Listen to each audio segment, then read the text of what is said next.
Right now at 11, TriMet making changes to some of its routes as it fills a major budget deficit. How riders will be affected. Plus, a local celebration of Ukrainian independence along the ongoing war with Russia. How local Ukrainians are extending their support. It's our mission, and we want to do this until it's over. And a first of its kind facility with big ambitions tied to it. These are no longer places where athletes just practice, just lift weights, or just watch film. The new training home for members of the Portland Thorns and the Portland Fire.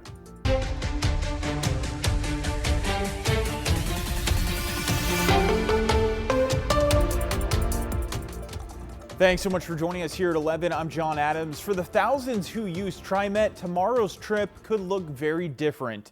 Changes to dozens of bus routes, including 2 being cut completely, plus a shortening of the Max Green Line route, all go into effect.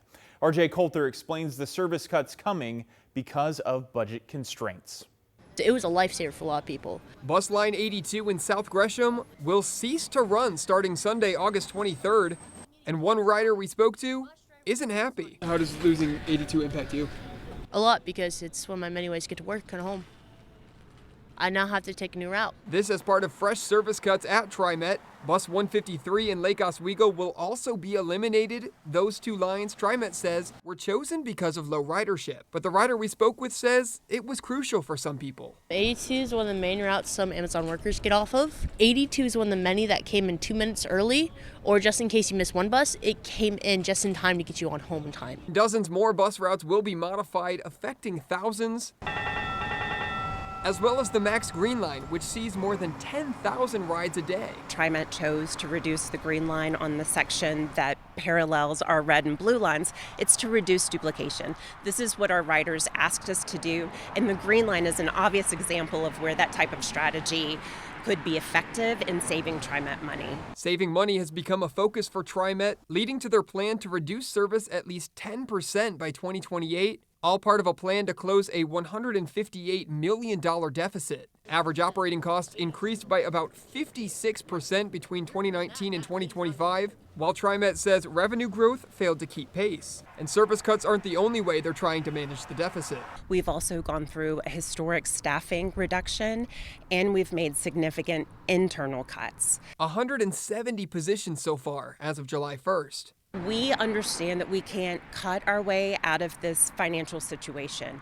We are in search of long-term sustainable funding. The Bus Line 82 rider we spoke with says she believes there's an obvious answer: stricter fare enforcement. But there's some people out there just ruin it because they don't pay for fares. In the meantime, TriMet officials say changes are posted on their website and people who are affected can use the TriMet Trip Planner to find new routes.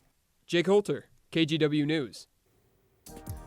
One person is dead and another in custody in Southwest Washington following a domestic violence investigation turned manhunt with multiple police agencies involved. Just before 10 last night, Longview officers were called to a mobile home in a park on Mount Solo Road. They found the victim dead from multiple gunshot wounds with children inside that home. With the help of other departments, 24-year-old Josiah Carr was found and arrested a few hours later. The children were returned to their families unharmed. In Portland, detectives have booked a man on murder charges for stabbing and killing another man in the Hazelwood neighborhood. It happened around 2 this morning along Southeast 102nd Avenue. Officers found the victim near 102nd and Pine. They were taken to the hospital but died of their injuries. Officers found and arrested the suspect, a 32-year-old Portland man, about half an hour later. And new here at 11, Portland police arrest 3 people after a traffic stop turned into a chase with multiple weapons seized as a result.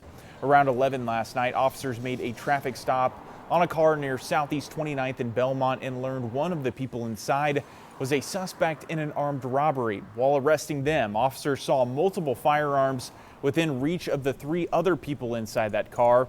The driver ignored instructions and drove away, eventually crashing near Southeast 26th and Ankeny. Over the course of several hours, police found and arrested 2 of the 3 remaining suspects. They also recovered the weapons the suspects threw out of that car. That investigation is ongoing.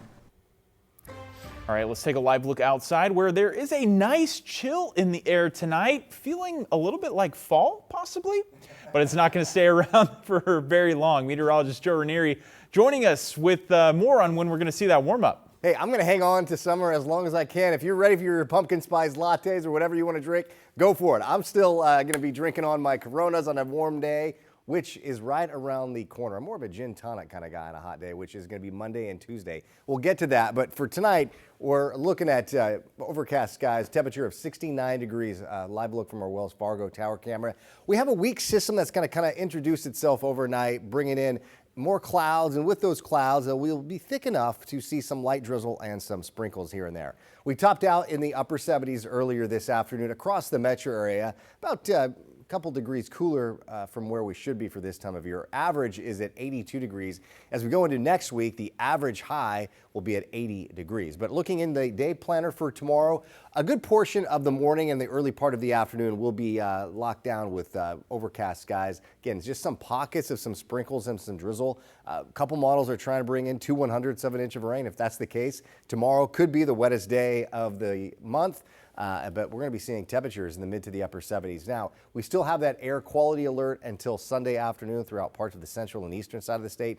But the poor air that's been sitting over that part of the state is slowly shaking out. I'll talk more about that in a few minutes. All right, we could definitely use that rain. All right, Joe, thank you. Well, new tonight, a brush fire in the Dalles is being investigated as suspicious as it took place near the site of two other recent fires. It happened just before 3:30 this afternoon along the Mill Creek Trail between West 9th Street and 6th Street.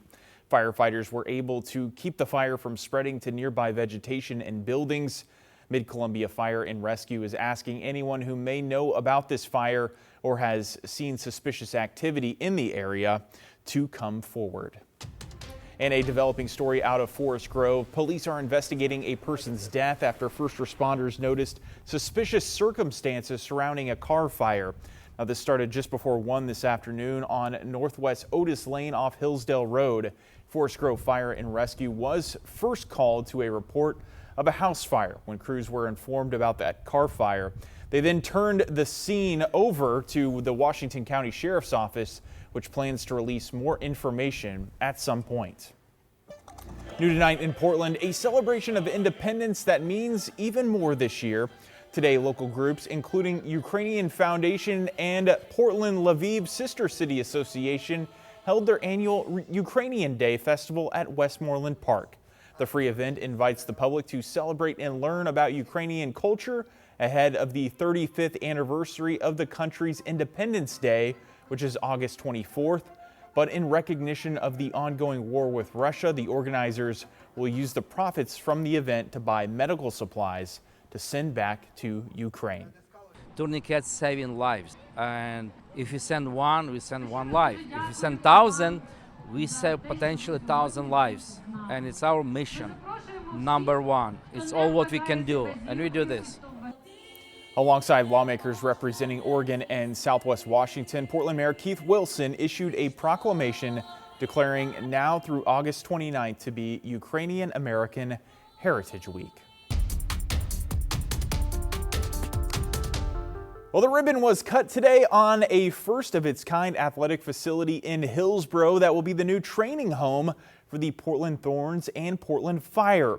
We got to look inside to see what makes this facility special. With the ceremonial cut of a ribbon. Today we're watching history be made, history in her story. The 100,000 square foot Kaiser Permanente Performance Center officially became the training center home of the Portland Thorns and Portland Fire. While they compete in different sports, they share something even bigger. A commitment to advancing women's sports and setting the standard for what professional organizations can achieve. Raj Sports, which owns both franchises, gave us a first look inside the massive facility that features 2 full-size soccer pitches, 2 full-size basketball courts, a strength and performance center, and much more. It's not just helping us compete at the highest level. It's about making sure we have everything we need to be healthy, supported, and able to be our best every day and thrive at every stage of our careers. The facility also includes the latest sports science and medicine technology for athlete recovery, as well as a full-service dining room with a full-time chef and nutritionist. Everything in the Performance Center is tailored to women. Let's be honest, we are different than our male counterparts. We have different needs, and they've done a really good job cultivating meeting those needs. Goalkeeper Bella Bixby thanking Thorns players from the past for laying the groundwork for this facility. So many incredible athletes built this team's success. We'll never get to experience something like this, but I am so grateful that the next generation of Thorns will never know anything different. Raj Sports co-owner Lisa Bathal Mirage wants this facility to be the global epicenter of women's sports. Each detail is a reflection of our belief that our athletes deserve the best of what's possible when we invest and support women's sports.